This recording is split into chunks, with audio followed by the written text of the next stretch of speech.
சரி, ஏன் அல்லாங்கிற வார்த்தையை நீங்க பயன்படுத்தணும்? இறைவன் சொல்லாமே, தமிழ்ல பேசுறவங்க எல்லாம் இறைவன் சொல்லாம, இங்கிலீஷ்ல பேசுறவங்க எல்லாம் காட்னு சொல்லாம என்ற ஒரு கேள்வி கேட்கலாம்.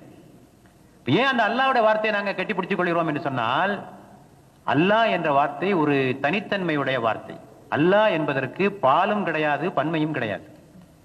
அல்லாஹ் என்பதற்கு ஆண்பால் பெண்பால் கிடையாது. காட் என்றால் காடஸ் சொல்லலாம்.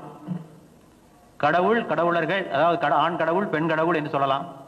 கடவுளர்கள், கடவுளர்கள் என்று சொல்லலாம். ஆக அங்கே ஆண்பால் பெண்பால் ஒருமை பன்மை என்பது மற்ற வார்த்தைக்கு உண்டு. இந்த அல்லாங்கிற வார்த்தை கிடையாது. அங்க செக்ஸும் கிடையாது. அல்லாஹ்வை செக்ஸ் எந்த ஒரு பட்டியலையும் சேர்க்க முடியாது.